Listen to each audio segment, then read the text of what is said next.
Isinalaysay na ni Sandro Mulak ang pangyayari sa panghahalay sa kanya nila Jojo Noones at Richard Cruz sa Senate hearing. Hindi maiwasang maiyak habang idinidetalye ni Sandro ang pangyayari ng gabing iyon. Narito ang video. Good morning po, Mr. Chair. Sandro, are you willing to narrate the incident that happened? No. I can go to a certain extent po, Your Honor. Excuse me? I can go po in a certain extent po, Your Honor. All right. Good. You want to start? Your Honor, if we may, Sandro's still experiencing some trauma from... Excuse me, attorney, you're not allowed to speak. You just give legal advice to your client, okay? Yes, Your Honor. All right.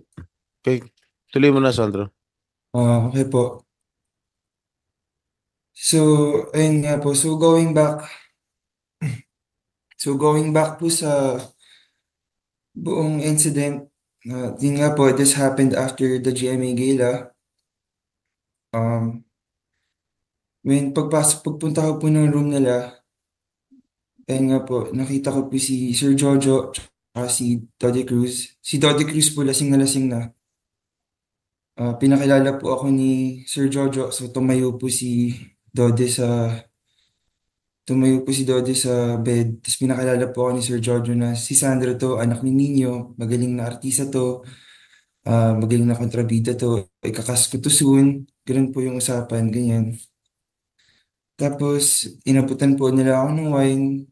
Pininom po ako ni Sir Jojo ng wine. Then, nag-abot nga po siya ng 500 peso bill sa akin. Then, may nilagay po siyang white substance dun po sa table ng hotel. Then, pinagbabasag po niya ng hotel room keycard. Tapos, ayun po, tinuruan po niya ako kung paano gamitin po yung substance. Nauna po silang suminghot ni Toddy Cruz, sila pong dalawa. Then ako po yung pinasunod nila.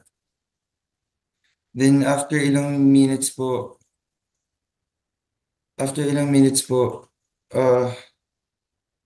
hinila nga po ako ni Sir Jojo sa kama. Then si Toddy Cruz po, tinanggal po yung polo ko. Bigla po niyang bigla po niyang ah, bigla po niyang sinok yung nipples ko po. Parehas, sobrang sakit po. Then, si Sir Jojo po, binaba po yung pantalon ko. Tapos, Mr. Chair, sobrang Okay. laswa po kasi it's gonna be... It's okay.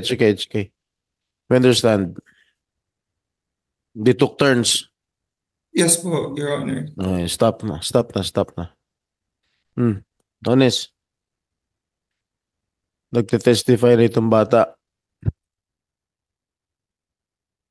na may nangyari. You still deny? Your Honor, since the case is already with the... No, I'm asking you. Okay. Do you still deny? I would like to invoke my right to self-incrimination, Your Honor. Since the case is already in the DOJ, we will answer there. And What we about the cannot drugs? discuss What the about details of the case. the white powdery substance that you poured on the table? Same, Your Honor. I invoke my right to self-incrimination since the case, these are details of the case and the case is already with the DOJ, Your Honor.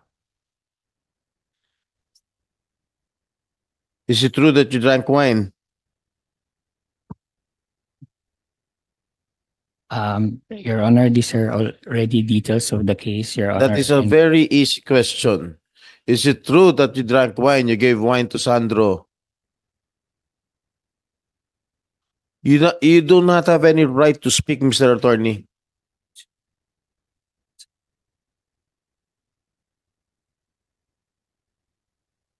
Your Honor, I invoke my right to self-incrimination, Your Honor, since That is not an the incriminating question. the case is That already is not an incriminating question. but these are That details is of not the an case. incriminating question. You still want to be detained there?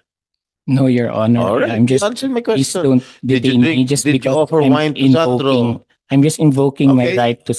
self-incrimination, You Your will Honor. stay- you will It's stay my in detention constitutional center. right. Because the question that I am asking you is not an incriminating But these are already question. details of the case, Your Honor, and the case is Okay, is with you the stay here. DOJ. Okay, all right. You're going to answer me the same, ano? I'm just invoking No, my no, no. constitutional right, Your Honor. I don't think it is fair and proper that you detain me just because I invoke my constitutional No, no, no, right no, to no, no. self-incrimination, Your Honor. I am asking you a question, a valid question. Inofferan mo ng wine si Sandro. But these are details of the case, Your Honor, Sige, okay. and as You will stay there. as promised I promise you will by stay there. Mr. Chair, Your Honor, this na wala pong pilitan, hindi naman po tayo korte, Your Honor, and I I'm invoke aware of my it. right to I'm self-incrimination aware because of I it. don't want to answer details of the But case, Your Honor. This the is already question- part of our defense. But the question that I'm asking you is not an incriminating question. Yes, Your Honor, but these are already details of the case, and I cannot answer All right. Up- Okay. because I invoke my right to self-incrimination, Your All Honor. right. Okay. I also have my right to detain you. Okay. Kundi lang si Sandro, sino pa yung mga pinapadala mo na messages?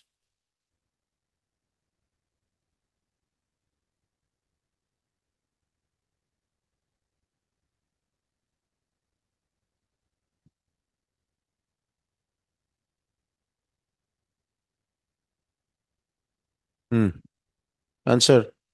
I invoke my right to self-incrimination, Your Honor.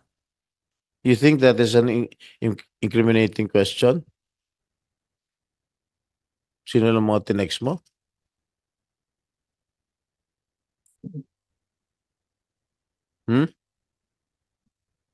Answer.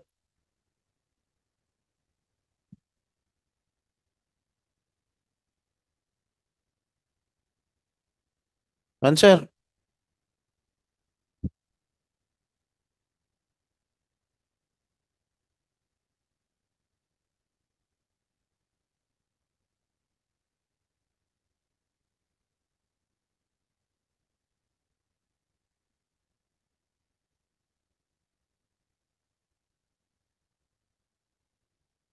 I invoke my right to self-incrimination, Your Honor.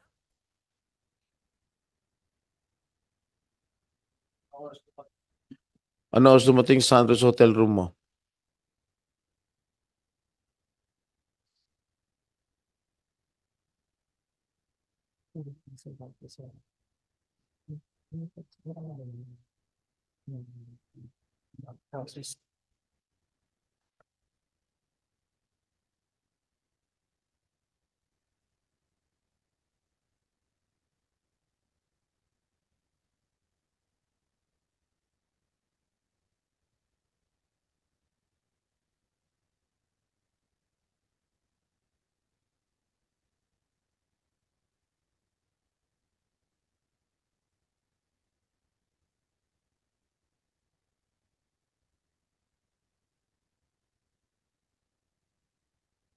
Answer.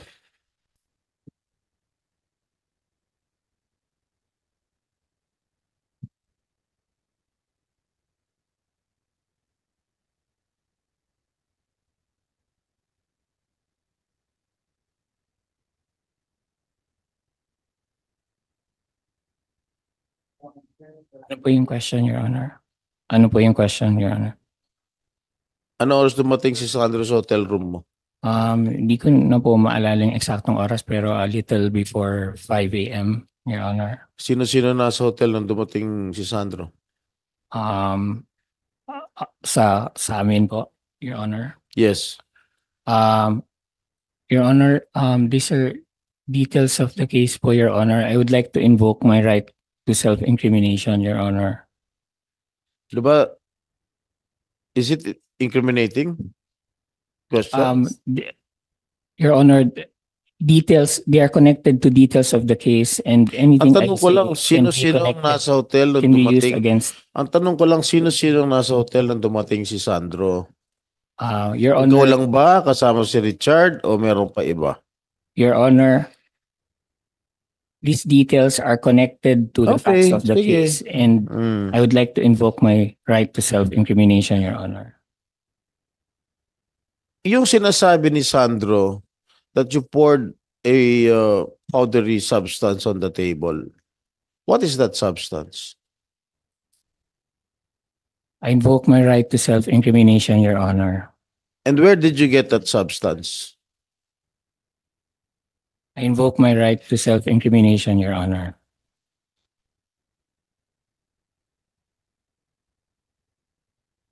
Ako rin may right bilang senador na cite ka rin in contempt eh. Okay, normal ba na sa mga katulad ninyo, you may influence over yung mga aspiring actors? Normal ba na nagte-text kayo sa mga artista para uminom?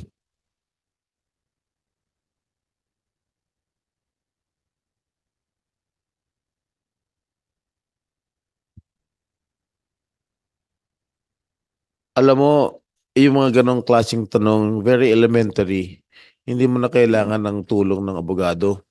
Kaya mo na sagutin yan. Scriptwriter ka, kaya galing-galing mo gumawa ng script. Magtatanong ka sa abogado mo. Di ba magaling ka scriptwriter si GMA7?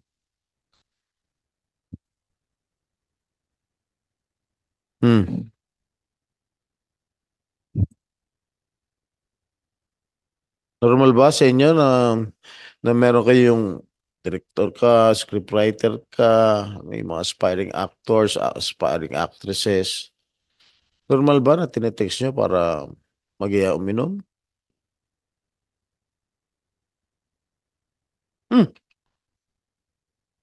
Napakadali lang naman ang tanong.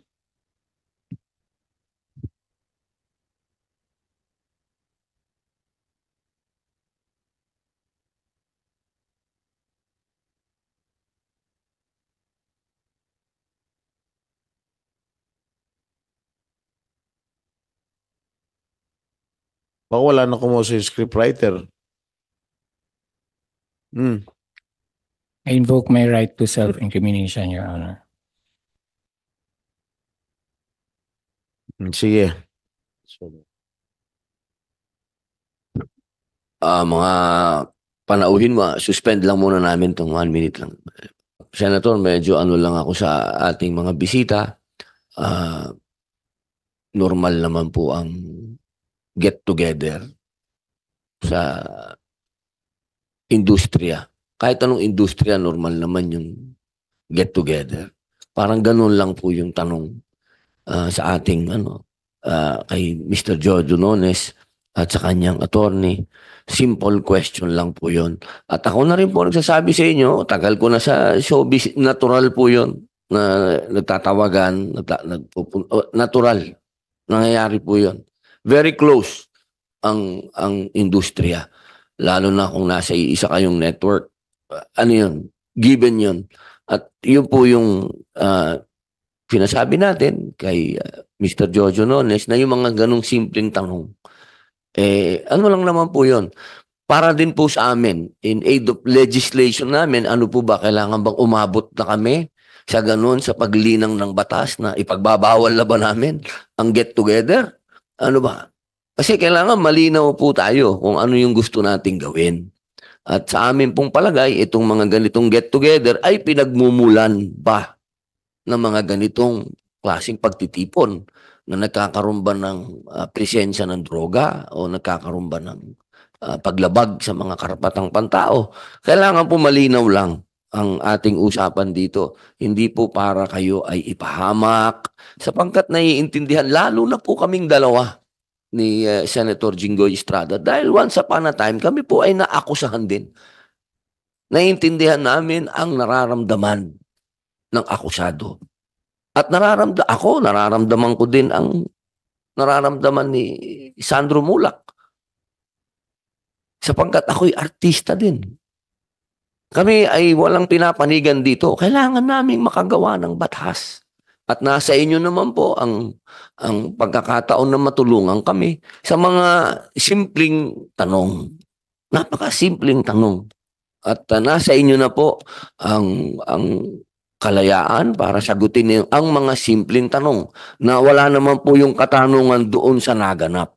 Doon lang po ang tanong ay doon sa pinangyarihan. Ano ba? Sino ba ang mga nandun? Yan naman po ay nailabas na rin sa news. Nagkaroon na rin ng marami mga pahayag kung sino ang nandun. Ito lang po, kailangan lang namin matulungan niyo po kami. Sa mga simpleng tanong. Okay. Sir Ninyo Mulak. Yes, Your Honor, I'd just like to, regarding dun sa pag-sorry nila. Kasi, nung nag-sorry sila sa akin, umiiyak talaga silang dalawa. They were talagang hagulgol. Umahagulgol sila sa harapan ko at minsan, no? Which they, ang sabi niya, nag-sorry daw siya dahil ang context daw ng sorry niya is, sorry dahil wala kaming ginawa. So, bakit kayo umiiyak? Tanong ko lang. And, we also have the CCTV. Nung lumabas sila ng hayat, umiiyak sila. So that just proves that they're lying. Maraming salamat po, Senator. Sir Nones, balik tayo. Ano oras umalis si Sandro sa kwarto ninyo?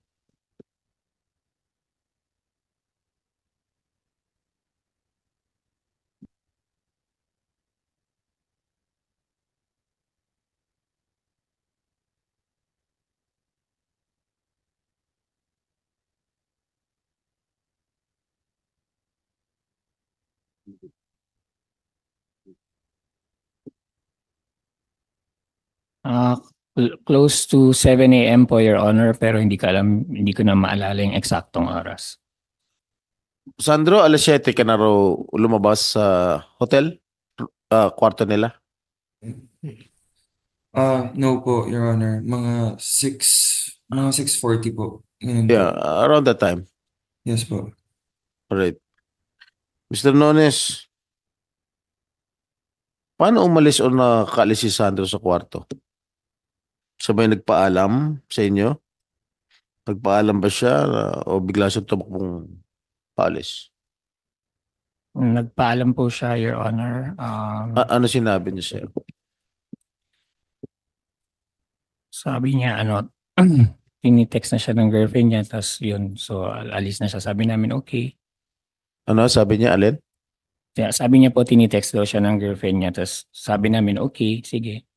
Tapos umalis na po siya, Okay. nagpaalam na po Bago siya umalis, wala ka ba sinabi sa kanya?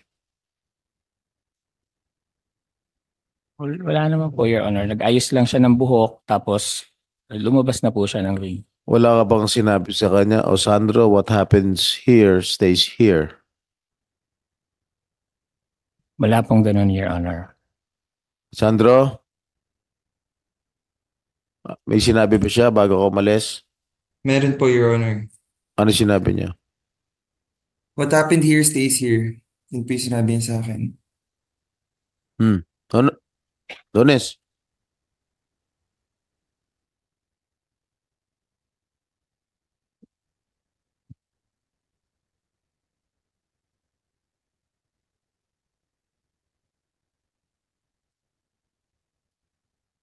Wala pong ganun, Your Honor.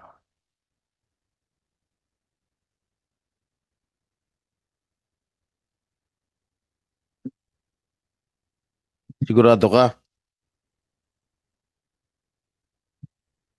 Yes po, Your Honor. Sandro, paano niya sinabi sa'yo? Sinong kasama sa kwarto nung sinabi niya yun? Si Richard Dode Cruz po. Actually, Your Honor, bago pa po ako umalis, ayaw pa po nila ako paalisin. Gusto po nila magstay po ako dun hanggang check-out time ng hotel. Hinihila pa po nila ako. Tinatanggal pa po ni Jojo yung sapatos ko. Gusto niya pa po ako pahigain. Pero pinipilit ko na po silang makaalis ako. Mr. Nones, may dagdag pa pala si Sandro. Bukod sa nagsinungaling ka na sa dito na wala kang sinasabi na what happens here or what happened here stays here, meron ka pa palang ayaw mo pala siyang pakawalan. Pinahiga mo pa pala, gusto mo, pinatatanggal mo pa yung sapatos niya. Your Honor, these are allegations po, hindi po ako nagsisinungaling, and these allegations we will answer in the proper forum since the case is already with the DOJ, Your Honor. O sige, pagkaalis ni Sandro, ano ginawa mo?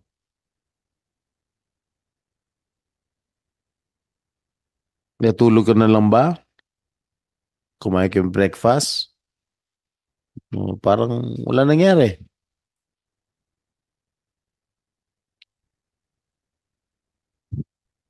That question does not need an aid of a lawyer.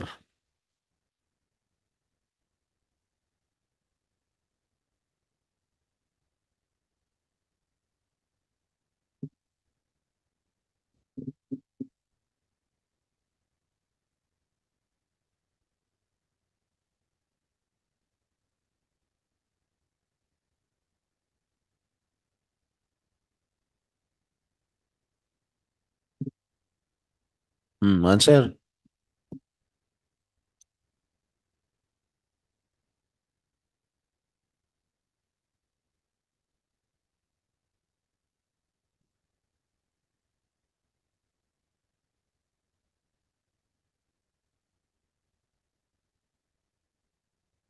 Your Honor, these details may be connected to the facts of the case, so I invoke my right to self-incrimination, Your Honor. What? Attorney, are you giving legal advice, pieces of advice to him? This is not an incriminating question. With due respect, No. Yes or no? Your Honor, my client is just raising his right, a constitutional right against self-incrimination, because these are details of the case which may be used against us, and considering that we have not yet been furnished with a copy of the complaint, we don't know the contents of the complaint, Your Honor, so we might say facts that may incriminate. Ang tanong ko lang, when Sandro left the room, what did he do? Did he just sleep? Your Honor, Did he eat breakfast? Is that incriminating? Your Honor, As a point of view of a lawyer, Your Honor, ano you answer me? Is that an incriminating question? Yes or no? Your Honor, I wouldn't say that Yes or no? it may be incriminating, Your Honor. How can it be incriminating? I ask you. Your Honor, with due respect, I can only answer that once we receive the copy of the complaint, Your Honor, because that fact may be connected to the allegations of the complaint. So as of now, Your Honor, we would rather invoke my client's right against self-incrimination, because we do not know yet the specific allegations of the complaint. So anything we say in this before this forum, Your Honor, it may be used against us. But I repeat, these questions, my questions that I'm asking your client are not incriminating questions. So in fact, he can answer my questions directly without even consulting you. Di ba?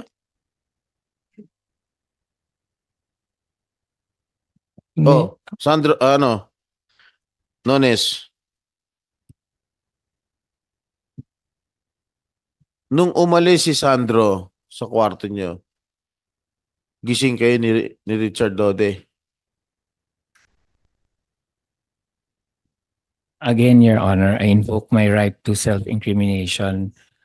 We don't know the details of the case. We don't know the facts of the case. So we'd rather reserve our right. Ibig sabihin, nung Your umalis si Honor. Sandro, hindi niyo alam kung tulog kayo, gising kayo, ganon. Very ridiculous. Hindi mo alam na umalis si Sandro, ganon? Your Honor, everything we say here may be connected All to the right. facts of an Okay, ongoing I case. reiterate, It is Total our wala yung chair, I reiterate that you still be detained there, detentional. All right.